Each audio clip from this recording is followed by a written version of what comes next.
যাকে মমতা ব্যানার্জি মুখ্যমন্ত্রী থাকাকালীন নিজের সিকিউরিটি দিতে চেয়েছিলেন, আমার সিকিউরিটি তুলে নিন। যদি সেরকম হয় আমি আমার সিকিউরিটি তুলে নিয়ে আমি শওকতকে দিয়ে দেবো, দেখি আপনারা কি করতে পারেন।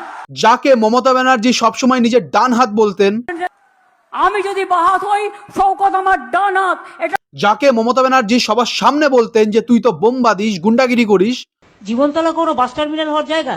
হ্যাঁ দিদি, তুই ওখানে মারপিট করিস আর বোম বাঁধিস, ওখানে কোত্থেকে জীবনতলা মারপিট বাস টার্মিনাল? ওখানে কোনো সমস্যাই নেই একদম। যার জন্য জীবনতলা, সাউথ চব্বিশ পরগনা, ভাঙড় এইসব জায়গায় সবসময় বোমের আওয়াজ শোনা যেত, যার জন্য বোমা বিস্ফোরণে একাধিক মানুষ মরেছে। যাকে পুলিশ ধরা তো দূরের কথা, তার দিকে ঘুরেও তাকাতো না, সেই পুলিশ শওকত মোল্লাকে গ্রেফতারি করলো না, তাকে রাস্তায় ঘোরাচ্ছে।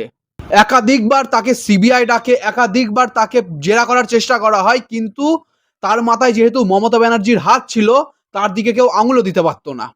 কিন্তু এখন একাধিক অভিযোগ সামনে আসছে শওকত মোল্লার বিরুদ্ধে। ভাঙড়ের দক্ষিণ বামনিয়া এলাকায় যে বিস্ফোরণটা হয়েছিল, সেখানে শওকত মোল্লাকে মেন কালপিট হিসাবে ধরছে এনআইএ। এই শওকত মোল্লারা এবং তার সাঙ্গপাঙ্গরা 2019 সালে একটি গৃহবধূর নিখোঁজ বাচ্চাকে খুঁজে দেওয়ার নাম করে অত্যাচার করে এবং দিনের পর দিন অত্যাচার করে। দক্ষিণ চব্বিশ পরগনা থেকে শুরু করে ক্যানিং, জীবনতলা, ভাঙড় এইসব জায়গায় জোর করে তোলা, জোর করে জমি দখল করা, মানুষকে অত্যাচার করা, বাড়ি দখল করে নেওয়া, এই সব কাজ করার অভিযোগ উঠছে শওকত মোল্লার বিরুদ্ধে। বাবা তো বাবা, ছেলে তারও দু কাঠি উপরে। বাবার মাথায় যেহেতু শাসক দলের হাত ছিল, তাই ছেলে কি করলো না, মাতলা নদীর চর বুঝিয়ে সেচ দপ্তরের জমি দখল করে একটা ক্যাফে বানালো। কি ক্যাফে, নাম কি? অরণ্যের কুলে। কি সুন্দর নাম।